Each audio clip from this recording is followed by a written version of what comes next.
Hi cooks, welcome back to the Kholiwe Cooks channel. I'm your host Kholiwe, your resident home cook who loves to share her recipes. Today I am making ginger-soy chicken that is served with a chakalaka relish.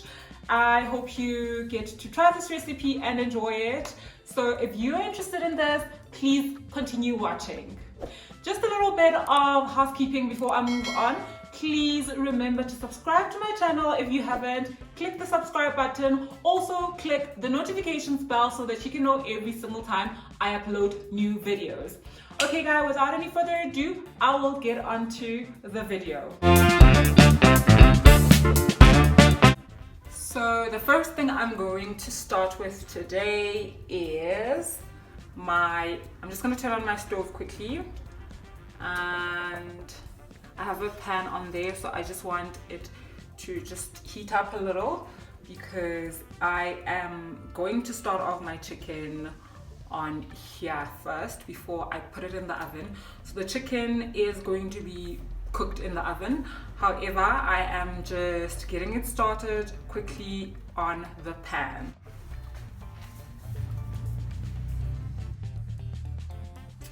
Okay, so I added in some canola oil to my pan, just a little bit of it, so my chicken doesn't stick. I'm gonna wait for that to heat up. While that goes, I am going to prep my roasting pan for the chicken later. So it's the bottom of a springform cake pan. If there's anything I do a lot of in my kitchen is improvise, guys. I just feel like I'm cooking 4 pieces of chicken. I really don't need that big roasting pan. So I always cover my roasting pan with foil because I don't like having to scrub my baking pans after the cook. So I'm gonna cover it with some foil.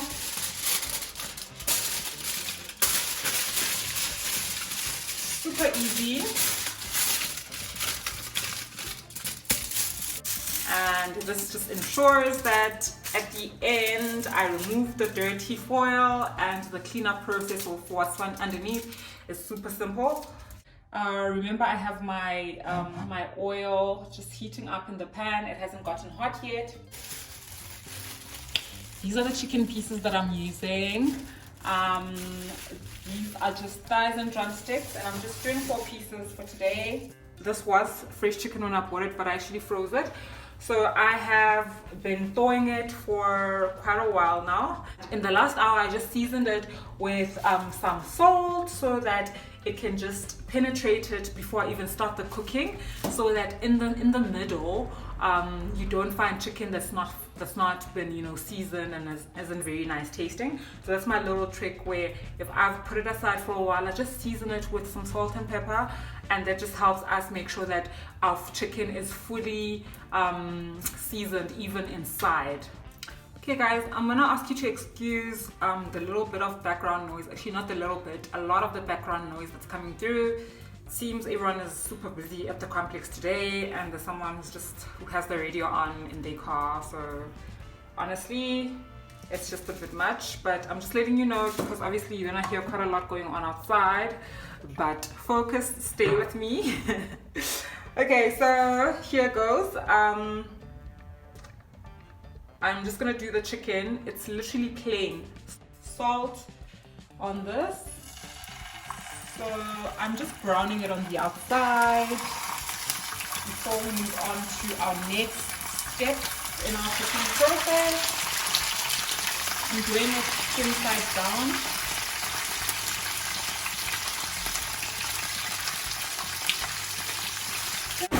Always wash your hands after handling chicken. You don't want to take chances with that.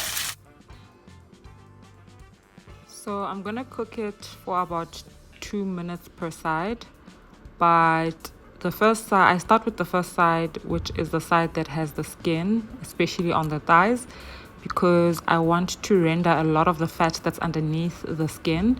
So you'll find with the thighs especially, there's always like a layer of fat underneath the skin, So you doing this, just browning it off before you take it onto the oven, actually helps you render down that fat slightly. So I just turn it around. It has a nice golden color that I'm happy with. And now I will start the process of actually creating my glaze and just imparting some of those flavors onto the chicken before we transfer it on to the oven in using this pan that we covered with some foil.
I'm just turning on my oven now because that's where I'm cooking my chicken.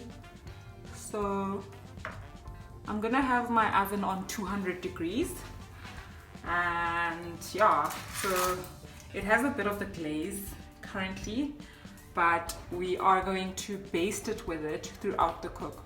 So after every 5 minutes, I'm gonna turn my chicken and baste it with a basting brush. This is the basting liquid, obviously, that I'm gonna use. It's quite concentrated and divine, really. The ginger is coming through, the sweetness from the honey, the sourness from the Worcester sauce, and obviously the herbaceousness from the rosemary. You know, it's quite pungent, but it's fine because it's a glaze and it's actually gonna meld together quite lovely with the other ingredients. And what else was in here? Oh, the soy. So the soy obviously is for that umami, salty, savory flavor that we love. I will not wash this pan. As you can see, it still has some remnants of the basting sauce that I made. I am not getting rid of all of that flavor. This is just gonna power up our next bit of the cook. So I'm putting it right back. And then I'm going to skim some of the oil that's in my basting sauce because I don't need the oil, I just need the actual sauce at the bottom. So I'm going to use that as part of my oil for sauteing the onions. So I'm just going to go right over top and try to use as much of this oil as possible because we don't need it for the next step of our cook. There we go. I think that's as good as it's gonna get. Did quite a bit. So this is waiting for our chicken. After 5 minutes, remember, after 5 minutes, we are going to start basting the chicken that's in the oven. So I'm gonna put it aside quickly. I definitely need more oil for chakalaka. If you know chakalaka, you know it needs a little bit more of the oil. Okay, so back with a little bit more of my canola, probably a tablespoon more. I'm gonna follow that up with some onions. So this is one large onion that's been cut in like slices and diced. It's really not a big deal. What I actually wanted to do was have it sliced throughout, but I'm so used to dicing that I diced the first half of it. but I don't think it'll be much of an issue. I did want my chakalaka to be more chunky than, you know, smaller pieces, so you'll see. There you go, a mixture of chunks and dices.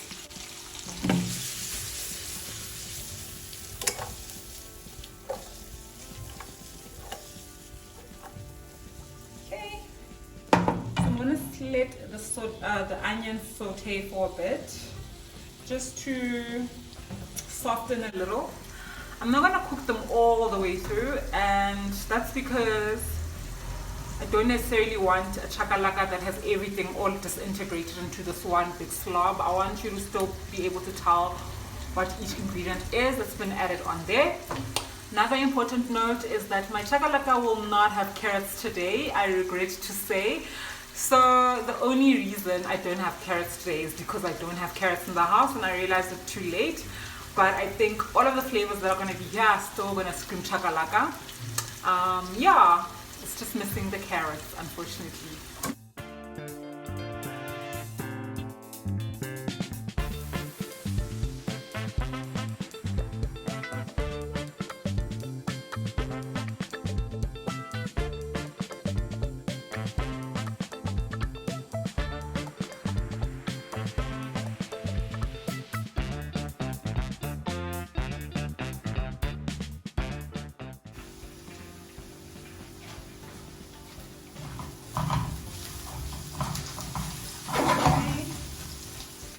I am pretty happy with the onions, so we're gonna go in now with the peppers. They're also sliced into julienne. So there we go. I used a mix of red and the yellow peppers. Ooh, look at that beauty. Oh, that looks good, my God. I am just going to add, okay, the spices. For my chakalaka today, I am using the mother-in-law spice. Just want to tell you what's in the mother-in-law spice. It has some coriander, cumin, paprika, garlic, onion, ginger, chili powder, black pepper, curry leaves, cinnamon, cloves, fennel, turmeric, mustard, cardamom, star anise, bay leaf. This is literally everything. I'm gonna use about a tablespoon of it, because this is literally the one thing that's flavoring my whole chakalaka. So yeah, that's it for our spice. Let me just mix this through. So I'm starting with the spices before I add the rest of my ingredients, because you want spices to toast or fry a little so they become a bit more, what's the word, fragrant. So that's the only reason I'm doing the spice now as opposed to later. You want your spice to come alive first before moving on. I'm already loving the color of this thing. You can definitely tell that that spice has turmeric because everything is turning yellow. But I'm just gonna give it literally a minute. While I let that go for a minute, I am going to check on our chicken and baste it quickly. Basting brush. I am just like in awe. Already it's looking so lovely. But at the end, I want something nice and sticky. So let's go.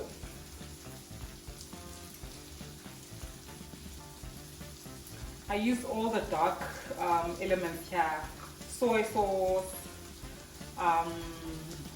Worcester sauce, or Worcestershire. Worcestershire. How do you pronounce it again?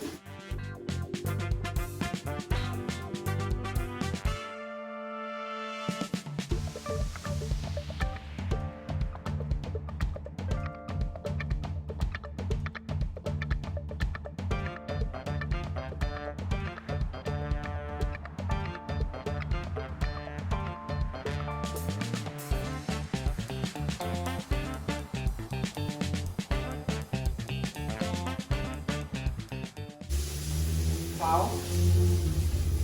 How beautiful. Chakalaka is coming along right, just right.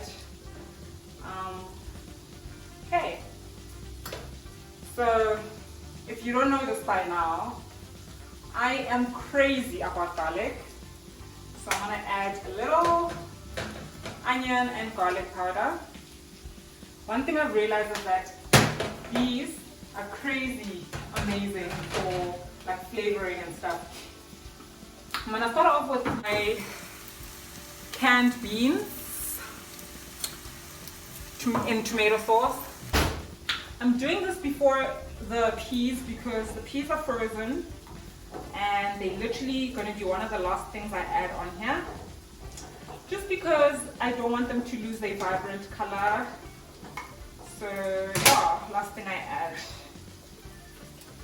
There goes our lovely tomato meat, followed by this is chilies. So you can use, I think, any chilies that you have at home really, and also it depends how much chilies you would like in your chakalaka and how much chilies you like in your chakalaka normally. But I am using 1 poblano pepper and 1 habanero chilies. These pack a punch, but they have this really nice sweet flavor as well. So they go in finely chopped. Here we go. Woo. This looks divine, the color. But also I love peppers so much. I feel like I should have added more here. This is basically like like a bean relish. But I think I'm really very focused on like the kind of flavors that are gonna come through here. And you will see it will not disappoint when it comes to that.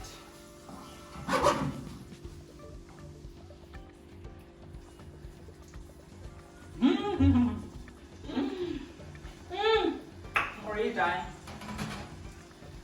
And it's quite hot here. So I don't think I want the sauce anymore, the Jimmy sauce anymore. Only because the color that I'm getting on my chakalaka right now is really what I want. And adding a dark sauce like this will make it darker and I don't really want that. So never mind this, I'm putting it away. But, so one important thing that I feel people sometimes miss when they're making a chakalaka is that it needs to have, so it has to have sweetness, it has to have some zing or tang or the sourness, and it has to obviously have umami. And lastly, what would I say? So you need all the tastes basically. You need savory, you need sweetness, you need sourness, and you need the spice. Very important for that. So what's missing? The tang. So I'm gonna bring in a little bit of lemon juice in here just to freshen it up and wake it up a little. Lemon juice. I'm gonna use about 1/4 of a lemon. This is just 1/4 of a lemon, and here it goes. This is so important, guys. Don't miss the step. Like, there's this, you know, tang and zing and flavor that you get from lemon juice, or even lime juice. I guess you could use that as well. Okay, just stir that in so that it goes throughout the dish.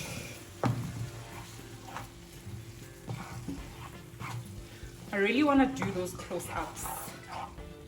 Is that it? Oh, just gotta love that stuff. Also, I just want to taste it quickly. This should be a quick process.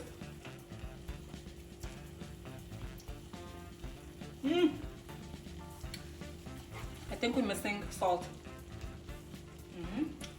Missing salt.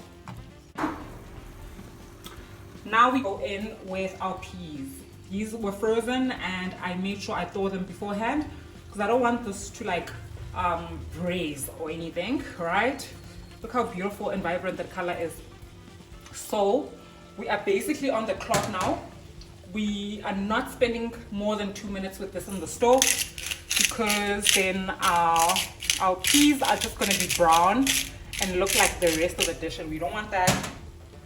So I had the salt after the peas because the salt is what brings everything together, and when I taste it now, I should be able to say I'm happy with how it is seasoned and how it looks in general. Oh, look at that. So you see why I like chunks in my chakalaka. Look at the onions coming through. For me, those look quite appealing. I know some people are not big fans of that, but whoa, guys, the visual appeal for me is everything. So according to me, that is an amazing chakalaka. It was missing a little thing. The sweetness wasn't to the level I wanted because it's quite hot, so I'm gonna put, I think that's like half a teaspoon of the honey. You know what? We don't need too much of it. Oh, also I'm using honey and because what I normally like using actually instead is sweet chili pepper. Sweet chili sauce. Oh, sweet chili sauce is the one for this. Literally, when you're done cooking it, the last thing you do is add sweet chili. For me, this is it. Chakalaka without the carrots.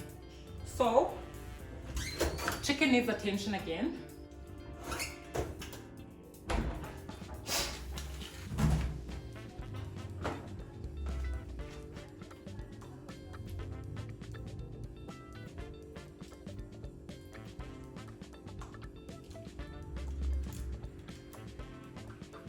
This is one hell of a thick glaze, I must say, but I know that the flavors work well together, so I am not complaining at all. Okay.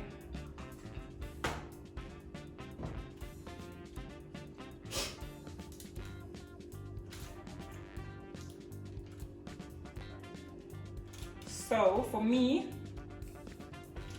this is the last time the side comes onto this, like this turned. So I am going to increase my heat to 250 degrees because now we want it to crisp up on the outside and just be beautiful.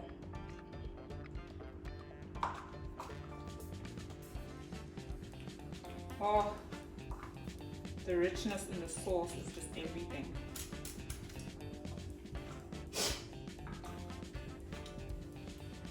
Goes back in the oven.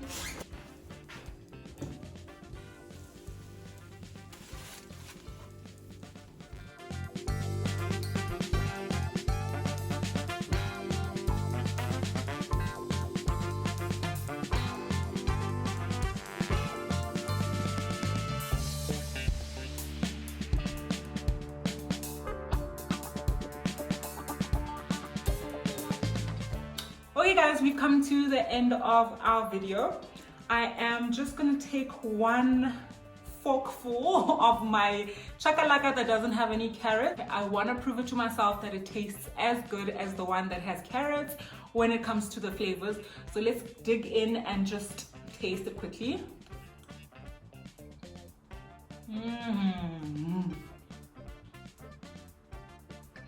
So good.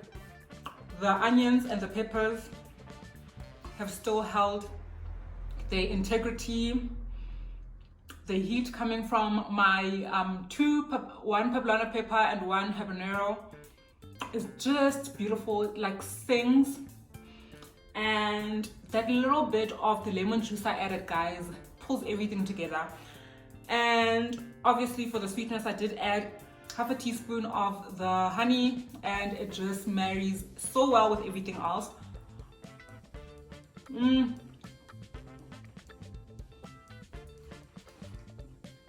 That's really good. This is worth everything. Now I'm just gonna get into my chicken and see.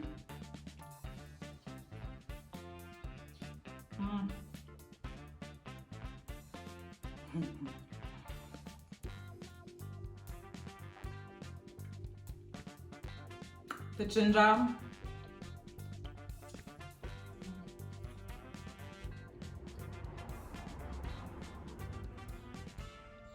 the soy sauce.